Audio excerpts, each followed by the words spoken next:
بسم الله الرحمن الرحیم. د شمشاد ټلویزیون قدرمن لیدونکو سلام. د ځانګړو مرکو په لړ کې مو دا ځل وغوښتل د حزب اسلامي له مشر انجینیر ګلبدین حکمتیار سره ځانګړې مرکه ولرو. ښاغلی حکمتیار، که په پیل کې راته ووایاست چې تاسې د خپل مخالفت دپاره یو اساسي شرط چې درلوده هغه د بهرنیو ځواکونو په بشپړه توګه وتل وله. اوس چې د بهرنیو ځواکونو عمده شمېر له افغانستان څخه وتلی او یوازې د 10,000 سرتیرو په شاوخوا کې په افغانستان کې پاتې چې ممکن د 2014 په وروستیو کې دا سرتیري هم افغانستان پرېږدي، نو د دې شرط په پوره کېدو سره سره به تاسو لا هم مخالفت ته دوام ورکړئ؟ لا خو د بهرنیو ځواکونو بشپړ وتل یقیني شوی نه دی. اوباما او ګوند یو څه او د ده مخالف ګوند جمهوریت غوښتونکی بل څه غواړي. په کانګرس کې اکثریت د دې ګوند دی. اوباما ویلي چې غواړي تر 2014 پورې ټول امریکایي ځواکونه وباسي، خو معلومه نه ده چې خپلې ژمنې به عمل وکړی شي که نه. له بل لوري د مسکو هڅه او خوښه دا ده چې د افغانستان وضعیت داسې جوړ کړي چې امریکا څه موده نوره هم د افغانستان په جګړې کې ښکېل پاتې شي او د خپلو ځواکونو وتل وځنډوي. دا ځکه چې مسکو کولی شي له دې حالت د اوکراین او سوریې د پیښو په څېر قضایاو کې استفاده وکړي. د شمال په ځینو وروستیو پیښو کې د روسانو او په مسکو پورې د تړلو ډلو لاس دی. دغو پیښو په واشنګټن کې هم دا مفکوره تقویه کړه چې د ځواکونو په ایستلو کې عجله ونه کړي او د جرمني په څېر ځینې اروپایي هېوادونه یې هم د خپلو ځواکونو د ایستلو په پرېکړې بیا کتنې ته اړ کړل. خو که امریکا او مؤتلفین یې دا غلطي وکړي نو یقینا چې د مسکو د خوښې کار به یې کړی. د بهرنیو ځواکونو بشپړ وتل زموږ شرط وو او دی. که دا شرط ترسره شي نو یقینا چې د نورو قضایاو په اړه توافق ته به لار هواره شي. د کړکېچنې اوضاع د سمون لپاره یا هم د دغه بحران څخه د وتلو لپاره یو شمېر سیاسي ادرسونو او شخصیتونو ځانګړې طرحې درلودلې، ځینې یې پر لنډمهالي حکومت او ځینې یې پر بیا ټاکنو باندې ټینګار کوو. ستاسو طرحه څه ده؟ دا سمه او پر ځای غوښتنه ده. اوسنی حکومت په جګړې کې ښکېل دی. د بهرنیو ځواکونو په لاس تپل شوی حساس پوستونه او مناصب د هغو ډلو په لاس کې دي چې په تیرو 3 لسیزو کې په کورنۍ جګړې کې ښکېل وي، د بهرنیو ځواکونو په چوپړ کې پاتې شوي او اوس هم د جګړې او د بهرنیو ځواکونو د حضور پر دوام ټینګار کوي. خو که ټول لوري پر لنډمهال حکومت توافق ته تیار نه وي نو موږ دا هم منلی شو چې په اوسني حکومت کې مناسبه تبدیلي راشي او ټولو ته د منلو وړ شي. په هیڅ ولایت کې باید شخصي، غیر دولتي او حزبي واکمني نه وي. د هیڅ ولایت والی، امنیه قماندان، د اردو د قطاعاتو قماندانان او د ملي امنیت د ریاست مسئولین باید د اړوند ولایت استوګن نه وي. د دولت حاکمیت باید پر ټول هیواد تأمین شي. ستاسو تر مشرۍ لاندې حزب اسلامي اوس هم فعال جنگي جبهې لري. که ځواب مو هووي نو د جنگي جبهې اهداف او موخې مو څه دي؟ هو، دا مقاومت هم د حزب اسلامي مجاهدینو پیل کړ. طالبان وروسته او ورو ورو میدان ته راووتل. البته زموږ نظامي امکانات محدود او ذاتي دي. د خپلو امکاناتو په محدوده کې توانېدلي یو مقاومت ته دوام ورکړو. مجاهدینو ته مو سپارښتنه دا وه او ده چې د بهرنیو ځواکونو په شتون کې ټوله توجه باید دوی ته واړول شي او په نورو جبهو کې مصروف نشي. طالبان او حزب اسلامي ظاهرا د یو هدف دپاره جګړه کوي، خو ترمنځ یې به اختلافات هم ډېر ژور دي، ان تر مرګ ژوبلې پورې. اوس طالبان او حزبیان ایډیولوژیک ملګري که فکري دښمنان؟ طالبانو له حزب اسلامي سره د دښمنۍ لار غوره کړې. د پیدایښت له لومړۍ ورځې تر نن پورې حزب اسلامي ته د لومړي او ستر دښمن په سترګه ګوري. چا چې رامنځته کړي، پاللي، روزلي او تجهیز کړي، همدا ترې غواړي. زموږ هدف د هیواد ازادي او په خپلواک افغانستان کې د ملت د خوښې منتخب اسلامي حکومت جوړول دي. طالبان له دې هدف سره موافق نه دي، په انتخاباتو باور نه لري. د دوی تګلاره داسې ده چې له ټولو سره یې جنګ ته بیایي. داسې جنګ د پردیو له پراخې مرستې پرته ممکن نه دی.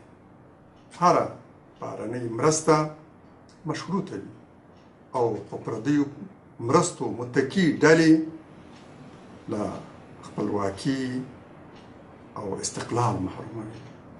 تاسې د پاکستان سره په نږدې اړیکو متهم یاستئ. په کابل کې باورونه دا دي چې لا هم په پاکستان کې میشت یاستئ. که د یو افغان په توګه درڅخه وپوښتل شي چې د افغانستان او پاکستان اړیکې څنګه تعریفوئ؟ د هغه چا له لورې متهم یم چې ما پر خپل ځان قیاسوي. د پردیو د غلامي کړۍ په غاړه کې هم د شوروي ځواکونو په چوپړ کې پاتې شوي او هم د امریکایي ځواکونو.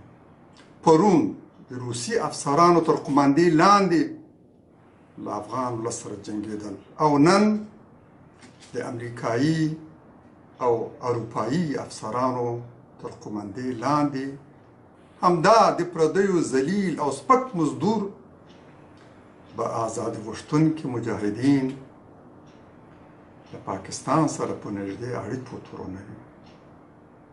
موږ آزاد او خپلواک افغانستان غواړو. د خپل هیواد په کورنیو چارو کې د هر هیواد لاسوهنې په کلکه غندو. هیڅ چاته د لاسوهنو او مداخلې حق نه ورکړو. د پاکستان په شمول له هر هیواد سره د متقابل احترام او زموږ خپلواکۍ، ملي حاکمیت او ارضي تمامیت ته د بشپړ درناوي پر بنیاد دوستانه اړیکې غواړو. که پاکستان د افغانستان په ضرر بولئ، نو ستاسې د حزب ګڼ شمېر فعاله غړي او د هغوی کورنۍ لا هم د پاکستان په شمشتو کمپ کې میشت دي. جالبه لا دا ده چې پر نورو کمپونو باندې فشار راوستل شو، خو په دې کمپ باندې لا تر دې دمه هېڅ فشار نه دی راوړل شوی. دلیل یې څه دی؟ نه پاکستان د افغانستان په ضرر بولم او نه کوم بل هیواد. له هیڅ هیواد سره ذاتي او شخصي دښمني نه لرو. له ټولو سره ښې اړیکې غواړو. ناروا لاسوهنې غندو او هغه هم د افغانانو لپاره زیانمنې او مضر ګڼو او هم په خپله د مداخله ګرانو لپاره. په پاکستان کې یوازې د حزب اسلامي ځینې غړي استوګن نه دي، نږدې 2 میلیونه افغانان میشت دي. هیڅ غیرتي افغان به د پاکستان هغه مرسته هیره نه کړي چې د شوروي ځواکونو په وړاندې د مقاومت په دوران کې له افغانانو سره کړي. 3.5 میلیون مهاجرین یې ومنل په داسې ورین تندي چې بېلګه یې په هیڅ هیواد کې نشو موندلی. لویه او شتمنه اروپا تیاره نه ده چې څو لکه عراقي او سوري مهاجرین ومني، په داسې حال کې چې ټول دوی هجرت ته اړ کړي. د دې جنګونو اور دوی بل کړی، بمونه یا دوی وروي او یا د دوی په لاس تپل شوي رژیمونه. په افغانستان کې د ایران رول څنګه ارزوئ؟ ځکه ظاهرا ایران د یو فرهنګي او پر شیعه مذهب ولاړ یو فکري لارې ته او د هغه نفوذ ته زمینه برابروي. ستاسو نظر په دې برخه کې څه دی؟ ایران په حقیقت کې د اسلامي امت لپاره یو بل اسرائیل دی. د افغانستان، عراق، سوریې او یمن په پیښو کې د دې هیواد ونډه د هغه کورني دشمن ونډه ده چې تلې مسلمانان له شا او د اسلام تر پوشش لاندې په خنجر وهل.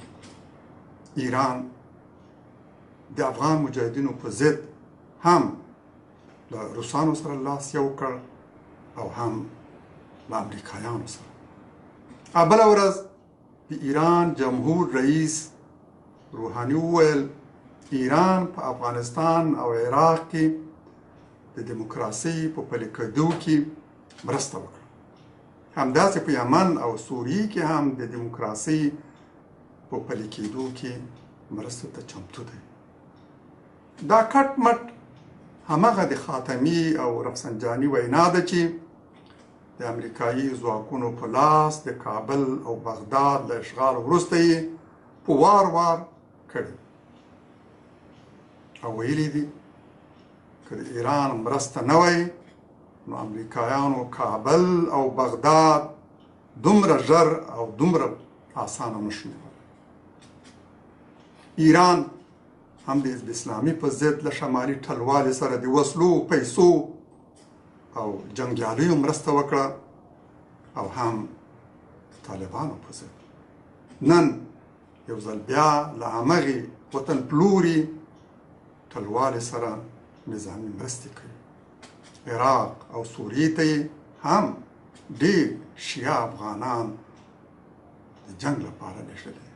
ستاسو ګڼ شمېر پخوانیو ملګرو د ټولټاکنو د مخه د ولسمشر غني ملاتړ وکړ او ځینې هم د جمعیت د ګوند په پلویتوب ودرېدله. اوس دغه حزبیان تقریبا له دواړو ادرسونو خپل امتیاز اخلي او یوه غوښنه برخه په دې حکومت کې جوړوي. آیا دا داسې تعبیرولی شو چې د ملي وحدت په حکومت کې حزبیان ځان کتلی شي او یوه برخه یې جوړوي؟ حزب اسلامي د هیڅ انتخاباتي ائتلاف مرسته نه ده کړې. د دې لپاره چې ولس ته جوته کړي حزب په دغو دوو ائتلافونو کې د هیڅ یوه حمایت نه کوي نو د یوه مستقل نومان حمایت اعلان کړ. هغه ته د کمپاین په آخري ورځو کې وویل چې له انتخاباتو سره خپله مقاطعه اعلان کړه، خو هغه د خپلې ژمنې خلاف دا مشوره ونه منله. څوک چې له کوم ائتلاف سره یو ځای شوی په شخصي توګه یې دا کار کړی، نه د حزب اسلامي په استازیتوب. په حکومت کې د برخو په اړه ستاسو نظر صحیح نه دی. وشینه برخه د شمالي ټلوالې ده. د نورو ډلو او اشخاصو برخه ونډه ډېره کمزوري او کمرنګه ده. له کابل میشتو حزبیانو راضي یاست یا ناراضه او یا هم بې تفاوته؟ او که یو ځل بیا کابل ته راشئ او سوله وکړئ نو دغه حزبیان به خپل ګوندي ملګري ومنئ او یا هم د همایون جریر په مشرۍ د حزب اسلامي د شوراګانو د اتحاد کوم حرکت چې روان دی دوی ستاسو استازیتوب کولی شي؟ حزب اسلامي غړي په دې ناراض دي چې ځینو د حزب اسلامي په نامه له ډېر بدنومي ائتلاف سره یو ځای شوي او د نړۍ تر ټولو مفسد او پردیپال حکومت برخه ګرځېدلي. دوی په شخصي توګه په حکومت کې شامل شوي، نه د حزب اسلامي په استازیتوب. آیا لا هم د نظار شورا او د جمعیت له ګوند سره شدیدا مخالف یاست لکه څنګه چې پخوا وئ؟ که ځواب مو هو وي نو هغه حزبیانو ته هم په ورته سترګه ګورئ کوم چې دوی ملګري شوي دي؟ شورای نظار اوس هم حزب اسلامي ته د ستر او لومړي دشمن په سترګه ګوري. نه یې تبلیغاتو کې کمی راغلی او نه په دشمني او عداوت کې. حزب اسلامي ډېر مهم غړي په ځانګړې توګه په شمال کې د شورای نظار او د دوی د کمونیستو ملګرو په لاس شهیدان شوي. دا لړۍ اوس هم روانه. حزبیانو ته مې توصیه او سپارښتنه دا ده چې له شمالي ټلوالې سره په خپل تعامل کې ډیر محتاط اوسي.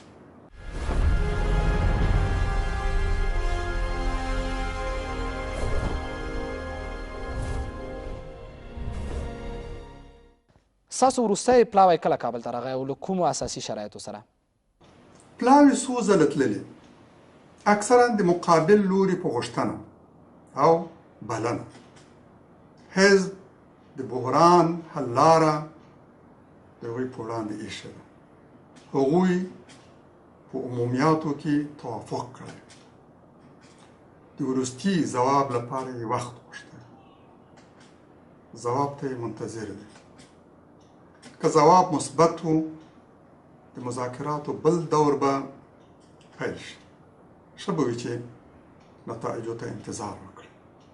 ستاسې ګوند په ځلونو کابل ته پلاوی راسولی دی، خو متاسفانه د سولې برخه کې حد اقل پرمختګ هم نه دی شوی. دلیل یې څه دی؟ جګړه پای ته رسول پیچلې قضیه ده. په ډیرو لورو پورې تړلې ده. ټاکونکی لوری امریکایان دی. د هغوی مخالفت د روغې جوړې هره هڅه بې نتیجې کوي. که امریکایان خنډ نشي او مقابل لوري ته د پریکړې واک او اختیار ورکړي، کیدای شي مذاکرات مثبتې پایلې ولري. ولسمشر محمد اشرف غني د کمپاین له وخت څخه رانیولې بیا تر بریالي کېدو پورې په رسمي او غیر رسمي مجالسو کې تاسو سره د تفاهم او مذاکرې نیت باندې ډېر ټینګار درلوده. آیا کله هم هڅه کړې ده چې تاسو سره مذاکره یا مفاهمه وکړي؟ د کمپاین په ورځو کې هغه څو لیکلي او شفاهي پیغامونه راولل. یو تفاهم لیک ولیکل شو. مقابل لوري د بحران د حل په اړه د حزب اسلامي د طرحې له ډیرو اساسي بندونو سره مقدماتي توافق څرګند کړ. ولسمشر له بري وروسته له داسې لاندمنو قضایاو سره مخامخ شو چې له کبله یې مذاکرات وځنډېدل. په وروستیو اونیو کې د لیدنو او کتلو یو بل دور ترسره شو. وبګورو چې څه نتایج پرې مرتب کیږي. له حامد کرزي سره مو هم کله مخامخ یا ټلیفوني خبرې کړې دي او یا حامد کرزي سره د تاسو تعامل ته په کتو دی مو څومره سولې او تفاهم ته لیواله وموند؟ له ښاغلي حامد کرزي سره مې وروستۍ لیدنه په تهران کې او تر هغه وړاندې وه چې دی جمهور رئیس شي. بیا په شفاهي توګه او د څو لیکونو له لارې زموږ پیغامونه تبادله شوي. په یقین سره څه نشم ویلی چې هغه به روغې جوړې ته لیوال وو که نه. که لیوال هم وو څه نشو کولی، ځکه امریکایانو دا واک او اختیار نه ورکول. دا هغه څه دی چې کرزي څو ځلې پرې اعتراف کړی. یوه جالبه پوښتنه ده او د لیدونکو هیله هم دا وله چې دا پوښتنه حتما ځواب شي. په څلورو شخصیتونو کې ډاکټر نجیب الله، احمد شاه مسعود، برهان الدین رباني او ملا عمر، دې څلورو په مړینو کې د کومې یوه مړینه افغانستان ته ضایع بولئ؟ موږ د هر انسان لپاره په خپل زړه کې خواخوږي لرو. په سمه لار د تګ توفیق ورته غواړو. داسې څه ته یې رابلو چې د ټولو افغانانو په خیر دی. نجیب کولی شو د روسانو د ملګرتیا پر ځای د خپل ولس په خوا کې ودرېدلی وای. ای کاش همداسې شوي وای، خو دا سعادت یې په برخه نه شو. رباني او مسعود د هغه پر پل ګام کېښود او د هغه له ملګرو سره یې اطلاف وکړ او په دې توګه په داسې اوږدو جګړو کې ښکېل شول چې تاوان یې افغان ولس او ګټه یې د اسلام دشمنانو ته ورسېد. ملا عمر ته هم د روسانو په ضد د جهاد سعادت ور په برخه شو او هم د امریکایانو په ضد. اشتباه یې دا و چې له حزب اسلامي سره یې د یووالي پر ځای د جنګ لاره غوره کړه. که دا اشتباه یې نه وای کړې، شمالي ائتلاف به ډېر وړاندې او د طالبانو د تحریک راټوکېدو د مخ او یا په همه ورځو کې له منځه تللی و او افغان ولس به له دې سرطاني غدې د تل لپاره ژغورل شوی و. جګړه به پای ته رسېدلې وه. طالبان به په اوږدو جګړو کې نه ښکېلېدل. په زرګونو طالبان به نه وژل کېدل او د امریکایانو د یرغل لپاره به لار نه هوارېده. داعش یوه نوې پدیده ده خو خطرناکه هم. ستاسو هغه لیکنو ته په کتو سره چې مذهبي پاتې شم یا سلفي شم، ستاسو ډېر ژور اختلاف چې هغه هم فکري اختلاف دی له داعش سره ښکاره کوي. نو تاسې یو موده مخکې د داعش په ملاتړ تورن شوئ. داسې ګنګوسې شوی چې ګواکې تاسې داعش پلویتوب کړی دی. که چیرې دغه فکري اختلاف ته په کتو سره چې تاسې یې له داعش سره لرئ، تاسې له افغان حکومت سره سوله وکړئ، نو آیا د داعش پر وړاندې به جبهه ونیسئ؟ حزب اسلامي نه له اسلامي دولت یا ستاسو په اصطلاح داعش سره کوم ارتباط لري، نه کومه معاهده او نه یې د دې ډلې په حمایت کې کومه اعلامیه خپره کړې. البته دا یې ویلي چې القاعده او اسلامي دولت په فلسطین، عراق، سوریې او نورو هیوادو کې د تجاوز، تیري او ظلم په وړاندې یو طبیعي عکس العمل دی. دا عکس العمل پرون د القاعده په نامه را څرګند شو، ورپسې د اسلامي دولت په بڼه کې، او که احیانا دا دواړه وځپل شي په بل او بل نامه به سر راوچته. موږ د هیڅ چا لپاره له بل سره نه جنګېږو. د اسلام او خپل ولس لپاره او د اسلام او ولس له دشمنانو سره جنګېږو. د داعش ملاتړو په هکله هم ګنګوسې او شکونه موجود دي. کله تاسو وپوښتل شي د داعش ملاتړ څوک کوي؟ ماته داسې دولت په نظر نه راځي چې له اسلامي دولت سره د څرګندې مالي او نظامي مرستې جسارت وکړي. ټول عرب هیوادونه د دې په خلاف د امریکا عملا مرسته کوي. اوس خو دوی کافي امکانات په لاس کې لري. د تیلو له نایې ډېر څه ترلاسه کوي. د عراق له فوز او کردانو یې ډېر زیات وسایل او مهمات ترلاسه کړي. ستاسې او ستاسې ګوند هغه پخوانۍ اړیکې مو چې د جهاد په وخت کې یو شمېر هیوادونو سره درلودلې، آیا لا هم له کوم بهرني هیواد سره سیاسي اړیکې لرئ؟ نه، له هیڅ هیواد سره اړیکې نه لرو. په تیرو نږدو 20 کالونو کې او له هغه وروسته چې له ایران ووتلم او هیواد ته راستون شوم، تر نن پورې مې د هیڅ هیواد له کوم چارواکي او استازي سره نه دی لیدلی. د هویت تذکرې یوه جنجالي مسله وه. په همدې پلمه د الکترونیکي تذکرو ویش هم په ټپه ودرېده. دې کې اساسي د اختلاف موضوع د افغانیت د کلمې ذکرول وله. ستاسو نظر به په دې برخه کې واخلو. هو، په بشپړه او جدي توګه لکه څنګه چې اسلام زموږ دین دی، همداراز افغانیت زموږ ملي هویت دی. موږ ټول مسلمانان او افغانان یو. دا دواړه زموږ د یووالي د ماڼۍ دوه اساسي ستنې دي.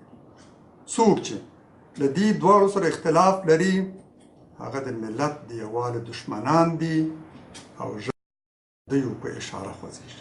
که تاسې چېرته بیرته کابل ته راشئ او له حکومت سره یو ځای شئ، ستاسو موقف به د حزب اسلامي د مشر او د یو فعاله سیاستوال په توګه وي، یو شمېر پخوانیو جهادي رهبرانو ته په کتو چې ورو ورو د انزوا خواته ځي او یا هم له صحنې لرې کېږي او یا هم ډېر فعال نه ګڼل کېږي، د تاسو سرنوشت به هم ورته وي؟ دا خبره لا ډېر تر وخت د مخه ده. ښه به وي چې دا پوښتنه وځنډوئ او ځواب ته انتظار وکړئ. ویل کېږي چې انجینیر حکمتیار یوه جدي انحصار طلبه او غیر انعطاف پذیره څیره ده. ستاسو نظر په دې برخه کې څه دی؟ زه شاید جدي وم خو انحصار طلب نه یم. په اصولي چارو کې هیڅ انعطاف نه منم او په شخصي امورو کې هر جایز انعطاف ته چمتو یم. دا د حزب اسلامي د غړو حق او دنده ده چې مناسب کس د مشر په توګه غوره کړي.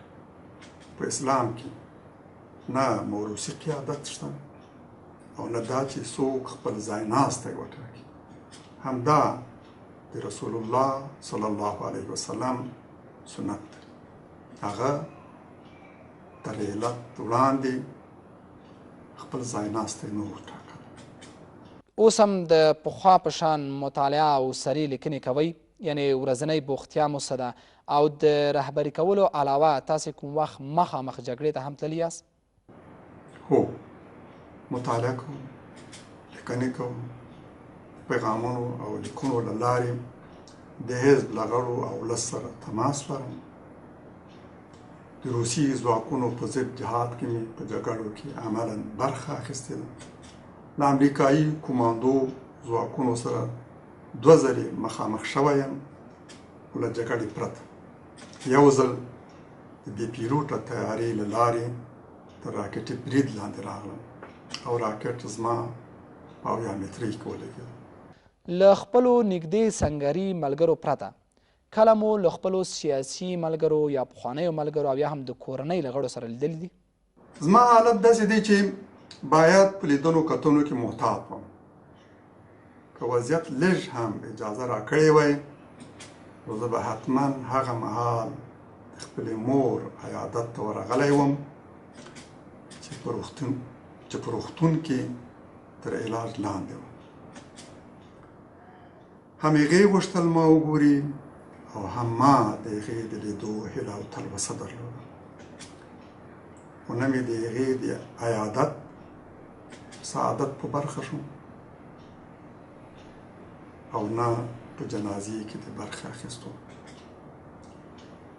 په دې موده کې نه په دې وتوانېدم چې د خپلو زامنو، لوڼو، لمسیانو او لمسیو په ودونو کې شرکت وکړم او نه په دې چې د نږدې ملګرو او خپلوانو د جنازو په مراسمو کې شرکت وکړم. له تاسو مننه کوم. د شمشاد ټلویزیون قدرمن لیدونکو د انجینیر ګلبدین حکمتیار سره زموږ ځانګړې مرکه همدومره وه. په دې هیله چې تاسو خپلو پوښتنو ته ځوابونه موندلي وي. تر بیا مو پاک الله سپارم، سرلوړي اوسئ.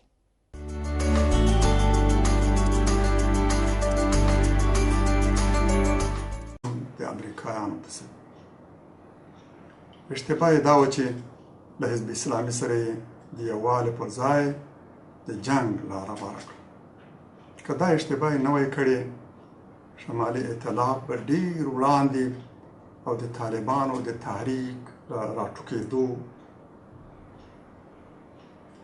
د مخ او یا په همغو ورځو کې له منځه تللی و او افغان ولس به له دې سرطاني غدې د تل لپاره ژغورل شوی و.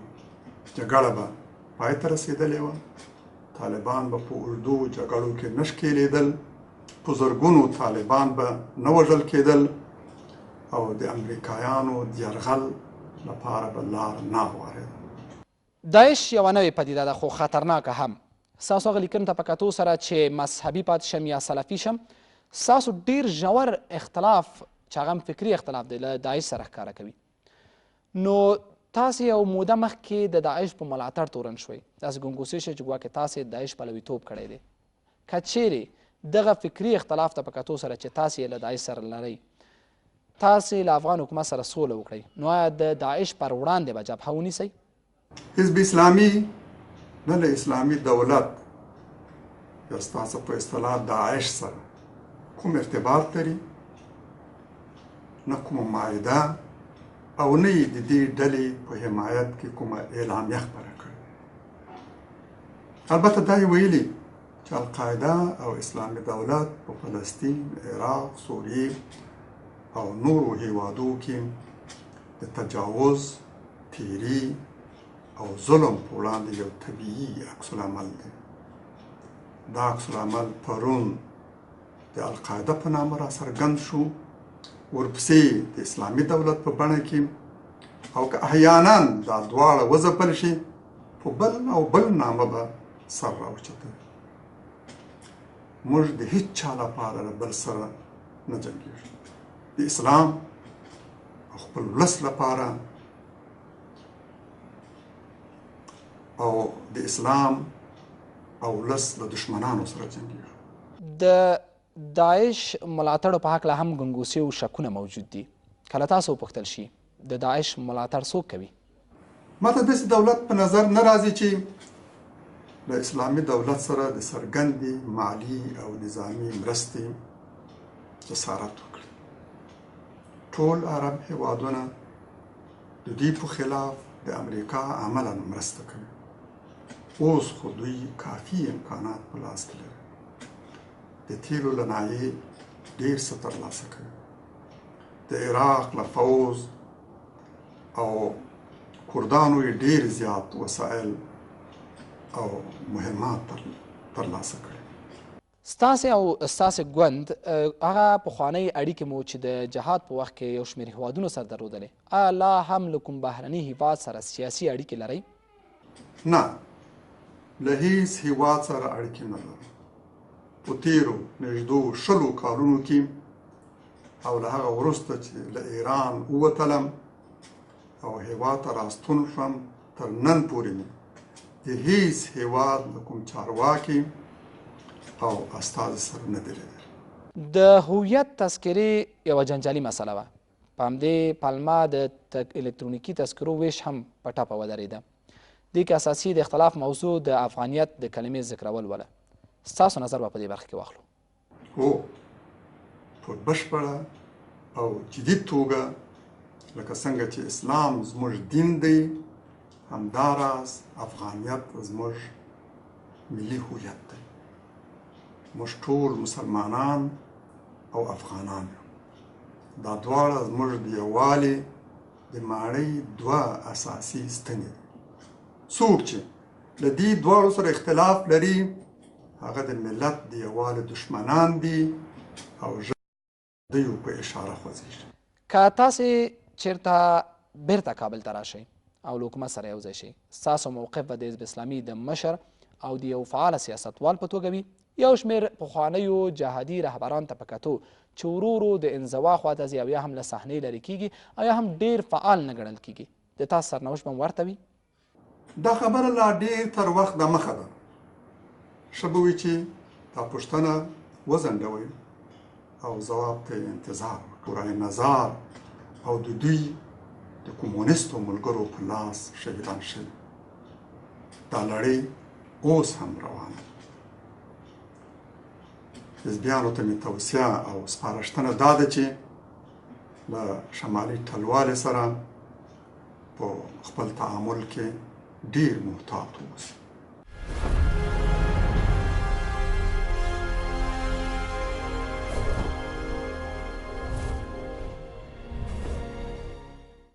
ستاسو وروستی پلاوی کله کابل ته راغی او له کومو اساسي شرایطو سره؟ پلاوي څو ځله تللې، اکثرا د مقابل لوري په غوښتنه او بلنه. حزب د بحران حل لاره د هغوی په وړاندې ایښې ده. هغوی په عمومیاتو کې توافق کړی. د وروستي ځواب لپاره یې وخت غوښتی. ځواب ته یې منتظر دی. که ځواب مثبت و د مذاکراتو بل دور به پیل شي. ښه به وي چې نتایجو ته انتظار وکړي. ستاسې ګوند په ځلونو کابل ته پلاوی راستولی دی، خو متاسفانه د سولې برخه کې حد اقل پرمختګ هم نه دی شوی. دلیل یې څه دی؟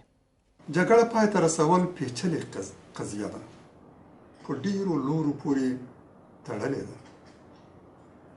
ټاکونکی لوری امریکایان دی. د هغوی مخالفت د روغې جوړې هره هڅه بې نتیجې کوي. که امریکایان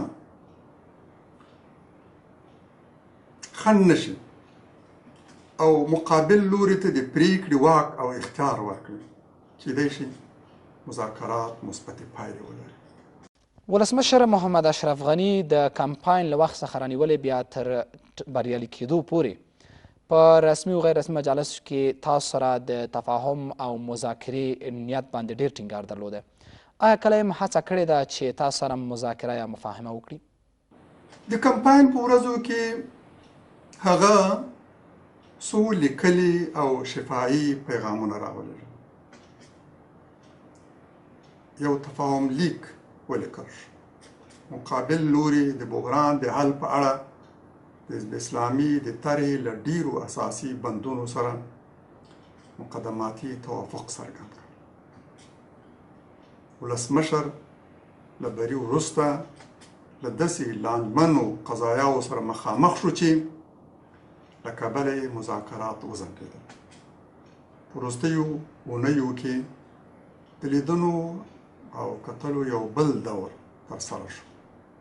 وبګورو چې څه نتایج پرې مرتب کیږي. له حامد کرزي سره مو هم کله مخامخ یا ټلیفوني خبرې کړې دي او یا حامد کرزي سره د تاسو تعامل ته په کتو دی مو څومره سولې او تفاهم ته لیواله وموند؟ له ښاغلي حامد کرزي سره مې وروستۍ لیدنه په تهران کې او تر هغه وړاندې وه چې دی جمهور رئیس شي. بیا په شفاهي توګه او د څو لیکونو له لارې زموږ پیغامونه تبادله شوي. په یقین سره څه نشم ویلی چې هغه به روغې جوړې ته لیوال وو که نه. که لیوال هم وو څه یې نشو کولی ځکه امریکایانو دا واک او اختیار نه ورکول. دا هغه څه دی چې کرزي څو ځلې پرې اعتراف کړی. یوه جالبه پوښتنه ده او د لیدونکو هیله هم دا وله چې دا پوښتنه حتما ځواب شي. په څلورو شخصیتونو کې ډاکټر نجیب الله، احمدشاه مسعود، برهان الدین رباني او ملا عمر د څلورو په مړینو کې د کومې یوه مړینه افغانستان ته ضایع بولئ؟ موږ د هر انسان لپاره په خپل زړه کې خواخوږي لرو. په سمه لار د تګ توفیق ورته غواړو. داسې څه ته یې رابلو چې د ټولو افغانانو په خیر دی. نجیب کولی شو د روسانو د ملګرتیا پر ځای د خپل ولس په خوا کې ودرېدلی وای. ای کاش همداسې شوي وای، خو دا سعادت یې په برخه نه شو. رباني او مسعود د هغه پر پل ګام کېښود او د هغه له ملګرو سره یې اطلاف وکړ او په دې توګه په داسې اوږدو جګړو کې ښکېل شول چې تاوان یې افغان ولس او ګټه یې د اسلام دشمنانو ته ورسېد. ملا عمر ته هم د روسانو په ضد د جهاد سعادت ور په برخه شو او هم کړ. طالبان وروسته او ورو ورو میدان ته راووتل. البته زموږ نظامي امکانات محدود او ذاتي دي. د خپلو امکاناتو په محدوده کې توانېدلي یو مقاومت ته دوام ورکړو. مجاهدینو ته مو سپارښتنه دا وه او ده چې د بهرنیو ځواکونو په شتون کې ټوله توجه باید دوی ته واړول شي او په نورو جبهو کې مصروف نشي. طالبان او حزب اسلامي ظاهرا د یو هدف دپاره جګړه کوي، خو ترمنځ یې به اختلافات هم ډېر ژور دي، ان تر مرګ ژوبلې پورې. اوس طالبان او حزبیان ایډیولوژیک ملګري که فکري دښمنان؟ طالبانو له حزب اسلامي سره د دښمنۍ لار غوره کړې. د پیدایښت له لومړۍ ورځې تر نن پورې حزب اسلامي ته د لومړي او ستر دښمن په سترګه ګوري. چا چې رامنځته کړي، پاللي، روزلي او تجهیز کړي همدا ترې غواړي. زموږ هدف د هېواد ازادي او په خپلواک افغانستان کې د ملت د خوښې منتخب اسلامي حکومت جوړول دي. طالبان له دې هدف سره موافق نه دي، په انتخاباتو باور نه لري. د دوی تګلاره داسې ده چې له ټولو سره یې جنګ ته بیایي. داسې جنګ د پردیو له پراخې مرستې پرته ممکن نه دی. هره بهرنۍ مرسته مشروطه وي او په پردیو مرستو متکي ډلې له خپلواکي او استقلال محروموي. تاسې د پاکستان سره په نږدې اړیکو متهم یاستئ. په کابل کې باورونه دا دي چې لا هم په پاکستان کې میشت یاستئ. که د یو افغان په توګه در څخه وپوښتل شي چې د افغانستان او پاکستان اړیکې څنګه تعریفوئ؟ د هغه چا له لوري متهم یم چې ما پر خپل ځان قیاسوي، د پردیو د غلامي کړۍ په غاړه کې هم د شوروي ځواکونو په چوپړ کې پاتې شوي او هم د امریکایي ځواکونو. پرون د روسي افسرانو تر قماندې لاندې له افغان ولس سره جنګېدل او نن د امریکایي او اروپایي افسرانو تر قماندې لاندې همدا د پردیو ذلیل او سپک مزدور به آزادي غوښتونکي مجاهدین له پاکستان سره په نږدې اړیکو تورنوي. موږ آزاد او خپلواک افغانستان غواړو. د خپل هیواد په کورنیو چارو کې د هر هیواد لاسوهنې په کلکه غندو. هیڅ چاته د لاسوهنو او مداخلې حق نه ورکو. د پاکستان په شمول له هر هیواد سره د متقابل احترام او زموږ خپلواکۍ، ملي حاکمیت او ارضي تمامیت د بشپړ درناوي پر بنیاد دوستانه اړیکې غواړو. که پاکستان د افغانستان په ضرر بولئ نو ستاسې د حزب ګڼ شمېر فعاله غړي او د هغوی کورنۍ لا هم د پاکستان په شمشتو کمپ کې میشت دي. جالبه لا دا ده چې پر نور کمپونو باندې فشار راوستل شو، خو په دې کمپ باندې لا تر دې دمه هېڅ فشار نه دی راوړل شوی. دلیل یې څه دی؟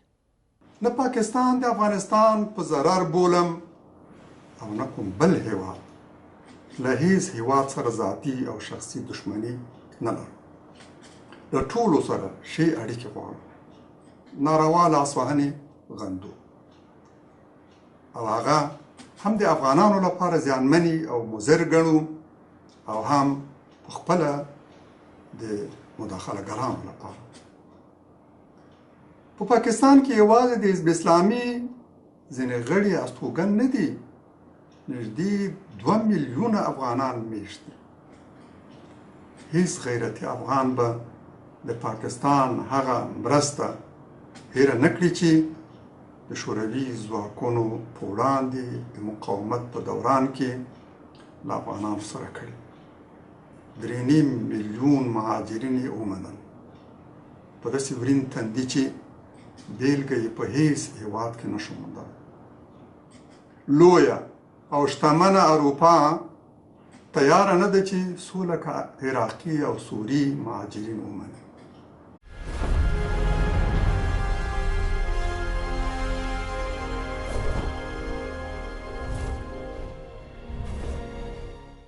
بسم الله الرحمن الرحیم. د شمشاد تلویزیون قدرمن لیدونکو سلام.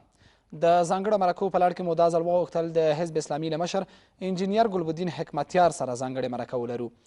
ښاغلی حکمتیار، که په پیل کې راته ووایاست چې تاسې د خپل مخالفت دپاره یو اساسي شرط چې درلوده هغه د بهرنیو ځواکونو په بشپړه توګه وتل وله.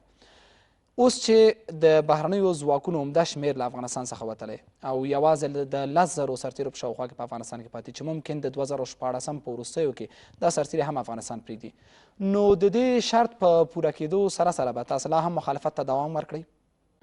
لا خو د بهرنیو ځواکونو بشپړ وتل یقیني شوی نه دی.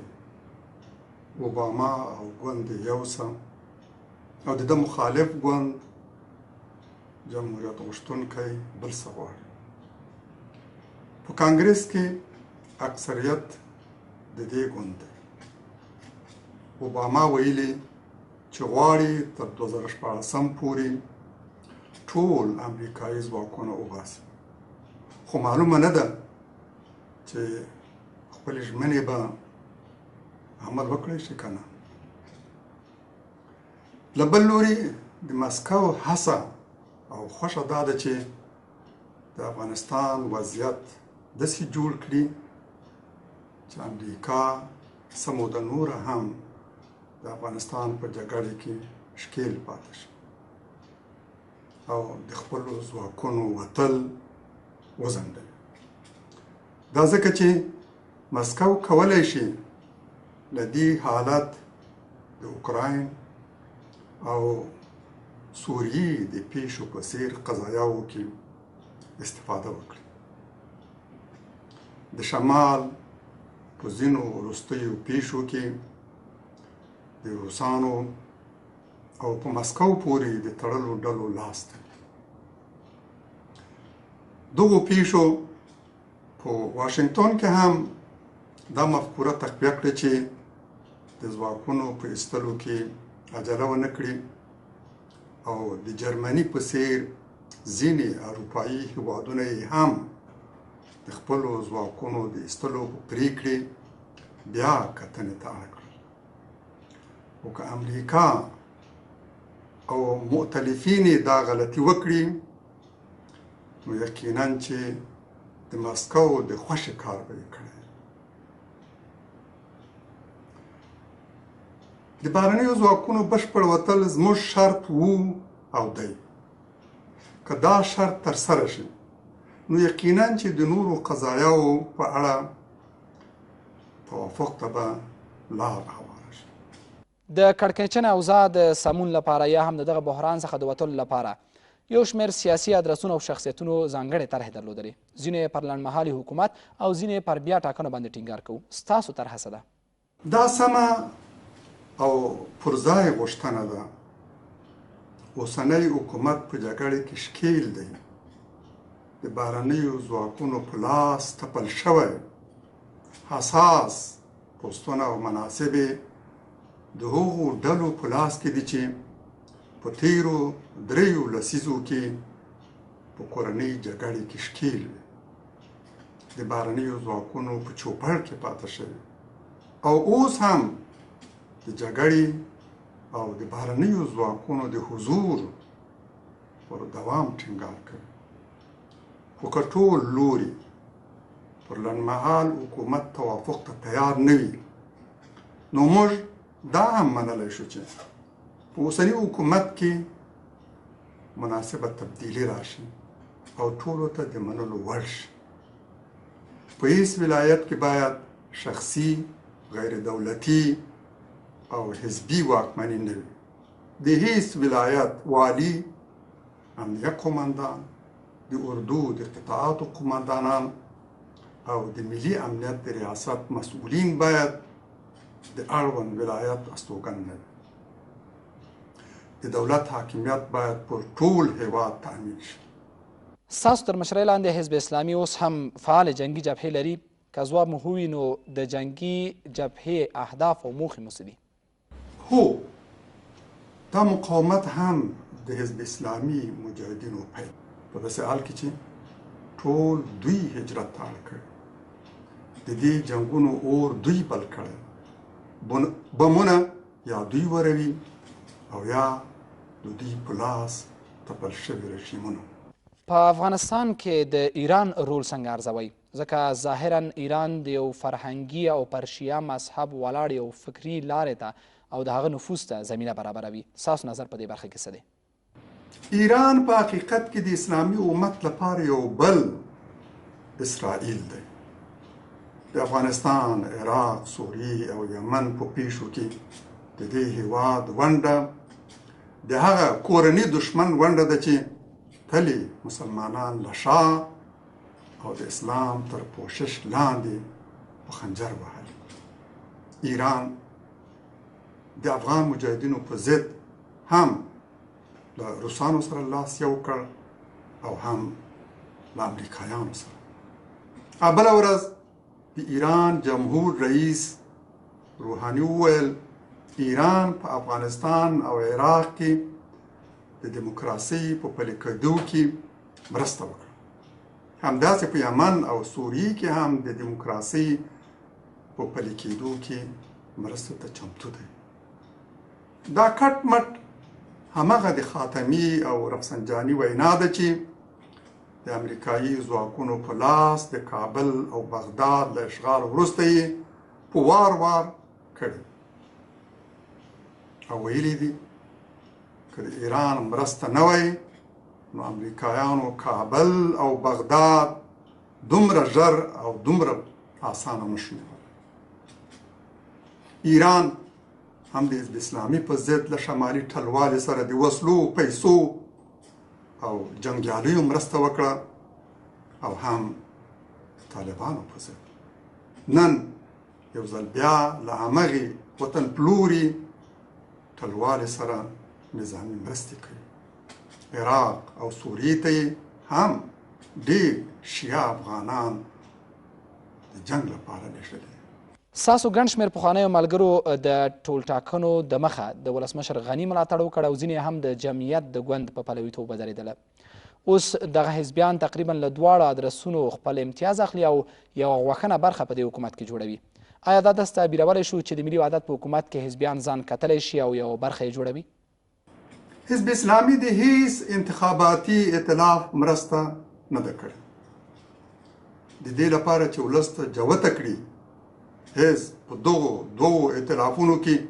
د هیڅ یوه حمایت نه کوي نو د یوه مستقل نوماند حمایت اعلان کړ هغه ته یې د کمپاین په آخري ورځو کې وویل چې له انتخاباتو سره خپله مقاطعه اعلان کړه خو هغه د خپلې ژمنې خلاف دا مشوره ونه منله څوک چې له کوم ائتلاف سره یو ځای شوی په شخصي توګه یې دا کار کړی نه د حزب اسلامي په استازیتوب په حکومت کې د برخو په اړه ستاسو نظر صحیح نه دی وشینه برخه د شمالي ټلواله ده د نورو ډلو او اشخاصو برخه ونډه ډېره کمزوري او کمرنګه ده له کابل میشتو حزبیانو راضي یاست یا ناراضه او یا هم بې تفاوته او که یو ځل بیا کابل ته راشئ او سوله وکړئ نو دغه حزبیان به خپل ګوندي ملګري ومنئ او یا هم د همایون جریر په مشرۍ د حزب اسلامي د شوراګانو د اتحاد کوم حرکت چې روان دی دوی ستاسو استازیتوب کولی شي حزب اسلامي غړي په دې ناراض دي چې ځینو د حزب اسلامي په نامه له ډېر بدنومي ائتلاف سره یو ځای شوي او د نړۍ تر ټولو مفسد او پردیپال حکومت برخه ګرځېدلي دوی په شخصي توګه په حکومت کې شامل شوي نه د حزب اسلامي په استازیتوب آیا لا هم د نظار شورا او د جمعیت له ګوند سره شدیدا مخالف یاست لکه څنګه چې پخوا وئ که ځواب مو هو وي نو هغه حزبیانو ته هم په ورته سترګه ګورئ کوم چې دوی ملګري شوي دي شورای نظار اوس هم حزب اسلامي ته د ستر او لومړي دشمن په سترګه ګوري نه یې په تبلیغاتو کې کمی راغلی او نه په دشمني او عداوت کې حزب اسلامي ډېر مهم غړي په ځانګړې توګه په شمال کې